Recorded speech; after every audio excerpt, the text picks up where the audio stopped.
Welcome to PetCetera. My name is Kristi McNeilis, and today I am here at Holy Rosary with Mrs. Burnside's third grade class. And I have with me Petra. She has willingly agreed to be our model as we talk about the senses that dogs have. And let's start off with their sense of smell. Now, dogs have a real good sense of smell. They can smell so much better than we can. Now, you want to walk around and visit, Petra? You sure can. And we have these receptors in our noses that are we have about 40 million of these that help us pick up all sorts of scents. And you'd think that'd be a lot, but dogs have about 2 billion of these sensors, so they can really smell so much better. That's what makes them good trackers. They can track all sorts of scents, and they are good hunters. And they also use their noses as a communication tool.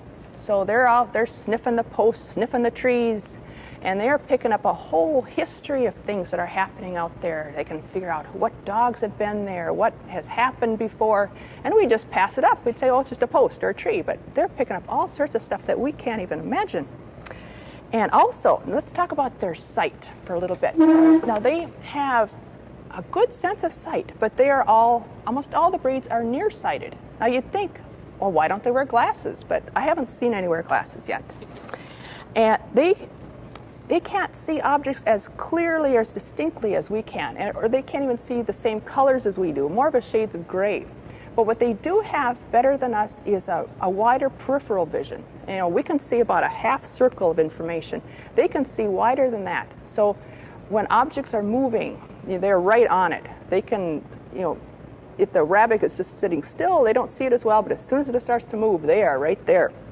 And that's so much different than us.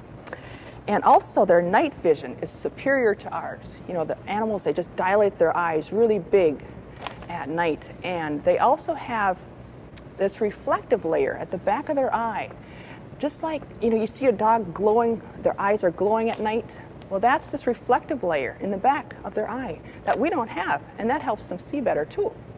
And they also have something in the inner part of their eye that acts like a little windshield wiper that helps. It's a third eyelid, and it comes across their eye and just wipes it clean, just like a windshield wiper on a car.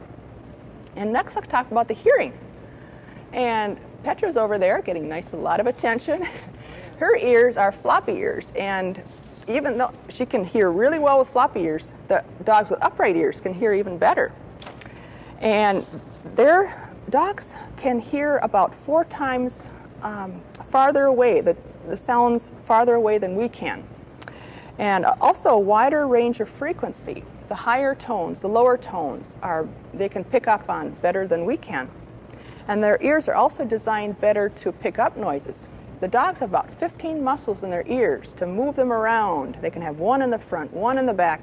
We're lucky if we can even get them to move up and down a little bit. And all that information just comes right in their ears so much better than our ears. And next, let's talk about their sense of taste. Now, you've seen dogs eat all sorts of things that we would never eat. That's because they rely more on their sense of smell, and their idea of what's good is different than ours. But they also have fewer taste buds than we do. They have about 1/6 the amount of taste buds that we do. So we're savoring our food, enjoying all the flavors. They're more interested in just eating it. If it smells good, they eat it. And next is their sense of touch, which Petra's getting plenty of, it looks like. They have a good sense of touch all the way through their bodies. Even in the real hairy breeds, they can still feel touch really well, but it's not as sophisticated as ours. We have our fingers pick up all this information, but the dog's pads are all thick and stuff, so they don't use their paws the same way we would. But they do have that good sense of touch all the way around. I want to tell you a little bit more about Petra. Why don't you come on over here, Petra? There she comes. Petra here is available for adoption at the shelter. She is around 6 years old or so, somewhere in that range. She's current on her shots, and she is a good, friendly, laid-back dog, good with kids, as you can see, and she's looking for a forever home. If you are interested in Petra or any of the animals available on the web, available at the shelter, you can check out our website. It's at www.hsofthelakes.org, or you can stop by the shelter. It's located 2.5 miles north of DL on Highway 59. So you're welcome to come visit, check out all the animals. And I want to thank you here at Holy Rosary for letting me be, for all you being my guests here on PetCetera today. Thank you.